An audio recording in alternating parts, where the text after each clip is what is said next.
మంత్రి వివేక్ ఎంపీ వంశీకృష్ణపై తప్పుడు ఆరోపణలు చేస్తే సహించేది లేదన్నారు చెన్నూరు కాంగ్రెస్ నేతలు.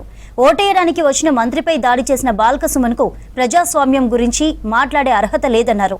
గతంలో బాల్కసుమన్ ప్రజాస్వామ్య విరుద్ధంగా అభ్యర్థులను భయపెట్టి ఎన్నికలే లేకుండా చేశారని, ఇప్పుడు ప్రజాస్వామ్యబద్ధంగా ఎన్నికలు జరిగేలా చూసిన ఘనత మంత్రి వివేక్ది అని చెప్పారు.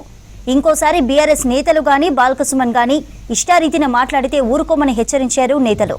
మన మంత్రి వివేక్ వెంకటస్వామి గారు అలాగే ఎంపీ వంశీకృష్ణ గారి మీద బీఆర్ఎస్ నాయకులు రాళ్ల దాడి కురిపించడం జరిగింది. అతని బీఆర్ఎస్ నాయకుల రాళ్ల దాడి కురిపించడంలో మెయిన్ గా ఉన్న వ్యక్తి ఎవరంటే చెన్నూరు మాజీ ఎమ్మెల్యే బాల్కసుమన్. ఆ వీడియోలో స్పష్టంగా కనబడుతుంది. ఏదైతే రోడ్ డివైడర్ కు ఉపయోగించిన ఫోనులో దాన్ని తీసి ఇసరడం చేత ఒక కానిస్టేబుల్ కు 3 ఇంచులు లోపలికి పోయి పుచ్చుకున్నది.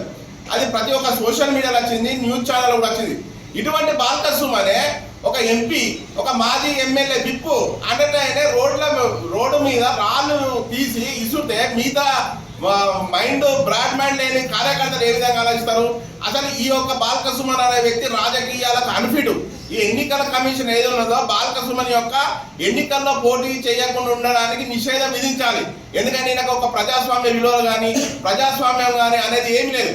గతంలో బాల్కసుమన్ గారి చరిత్ర చూసుకుంటే ప్రజాస్వామ్యాన్ని కూని చేసిన చరిత్రే కానీ ప్రజాస్వామ్యాన్ని కాపాడే చరిత్ర లేదు. గతంలో 2020లో చెన్నూరులో మున్సిపల్ ఎన్నికలు జరిగినాయా? ఎక్కడ జరగాలి? ఎవరైనా నామినేషన్ వేస్తే వాళ్ళ ఇంటిపై బెదిరించడము, లేకుంటే వాళ్ళ నాన్న ప్రభుత్వ ఉద్యోగం అయితే నేను ట్రాన్స్ఫర్ చేసిస్తా, లేకుంటే నేను ఏసీబీ పట్టిస్తాను, లేకుంటే నీ పొలాన్ని కబ్జా చేస్తాను. ఆ విధంగా 10-12 మంది కౌన్సిలర్లను కొనుక్కున్న దాఖలాలు ఇక్కడ ఉన్న మాజీ ఎమ్మెల్యే బాల్కసుమన్. అప్పుడే నువ్వు ప్రజాస్వామ్యాన్ని కూని చేసినావు. నువ్వు ఇప్పుడు ప్రజాస్వామ్యం గురించి మాట్లాడడం అంటే దయ్యాలు వేదాలు వరించినట్టున్నది. నువ్వు ఉస్మానియా యూనివర్సిటీలో చదువుకున్నావు కదా బాల్కసుమన్.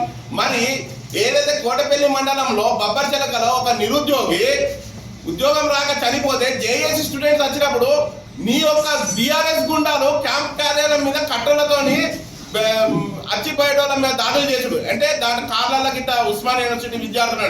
అప్పుడు నీకు ప్రజాస్వామ్యం గుర్తురాలేదా? బీజేపీ నాయకులు మించి తోట కళ్ళాలకైనప్పుడు వాళ్ళ మీద దాడి చేసినావు. అప్పుడు నీకు ప్రజాస్వామ్యం గుర్తురాలేదా? నువ్వు ఏంటి అంటే ఓడిపోయి ఫ్రస్ట్రేషన్లా ఉండి ఈ